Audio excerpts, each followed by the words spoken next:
So this is the one. I'm gonna go in and check the spill. Sir, should we check oxygen level inside and prepare an enclosed space entry procedure? No, I've been here so many times. I got watched in a couple of minutes. So I'm gonna go in to check the spill. You two will stay here. Don't think about it. Don't worry.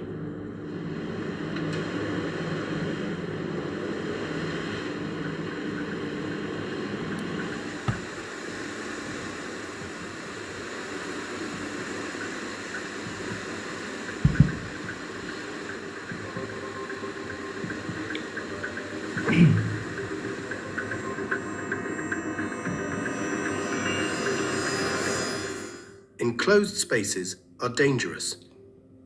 They are areas with little or no ventilation and limited openings.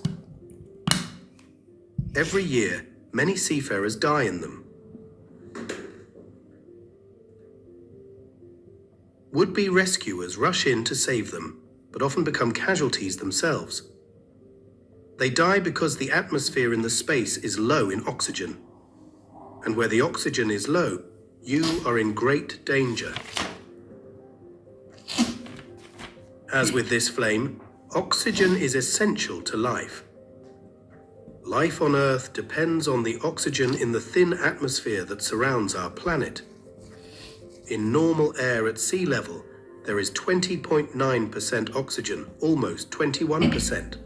The rest is nearly all nitrogen, with 1% other gases. The survival of each and every one of us depends on this oxygen. On board every ship, there will be spaces low in oxygen. There are several ways that oxygen levels can become low. One way is when the steel of the structure rusts.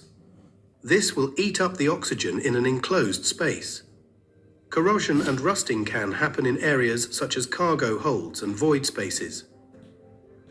Different areas may have very different oxygen levels. Some organic cargoes, such as logs and grains, can decay, using up the oxygen in cargo holds. In the tanks of chemical, oil and gas tankers, cargo vapors may replace some or all of the air, lowering the oxygen level. Paint lockers and battery lockers may also have low oxygen levels.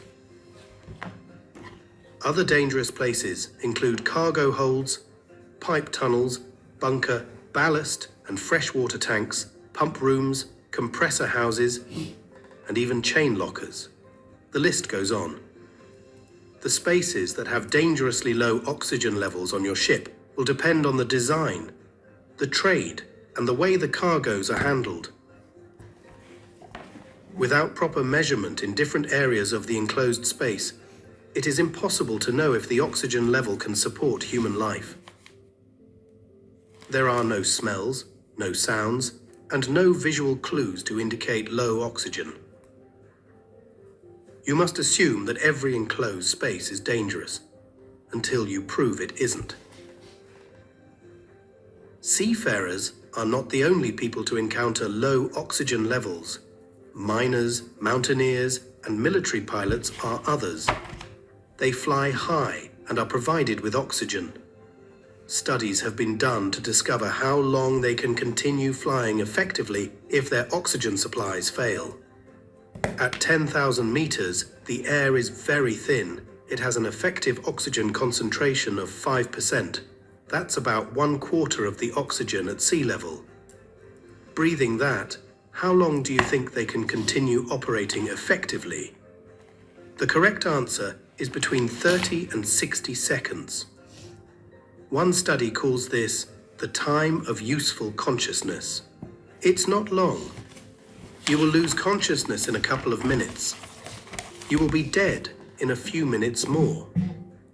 The time of useful consciousness depends on the concentration of oxygen. At the normal 21%, you can continue forever.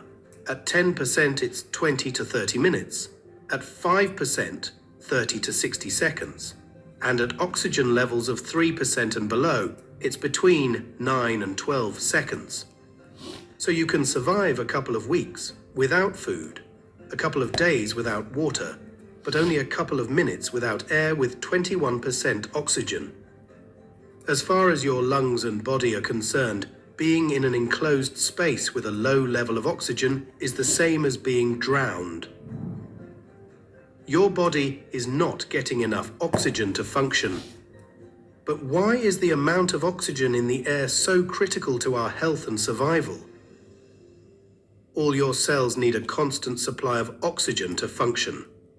They get this, directly or indirectly, from the oxygen dissolved in your blood. If anything is dissolved in a liquid, such as salt in water or oxygen in blood, there's only so much that can dissolve. This limit is called the saturation level. For us to survive, our blood oxygen level needs to be close to 100% saturation. This level is so important that in hospital they often put a clip on your finger to measure it. For this person, it's 99%. As long as the air contains 21% oxygen, your lungs will maintain this high saturation. But if the oxygen concentration falls, your lungs cannot make up the difference. And as sure as the night follows the day, your blood saturation will also fall. If it drops below 80%, brain and organ failure begin. You will quickly lose consciousness. You are then only minutes away from death. Always assume that confined spaces are unsafe. Never attempt a rescue on your own. Participate fully in all drills to learn what to do. You must resist the instinct to rush in and rescue. More than half the casualties of these accidents are would-be rescuers. As we have seen, where oxygen levels are low, 2 or 3 breaths can reduce your blood oxygen level to below the critical point. Your chances of survival will be poor. If you believe someone is unconscious inside an enclosed space, always follow the ship's procedures. Declare an emergency immediately. Never enter the space before help has arrived.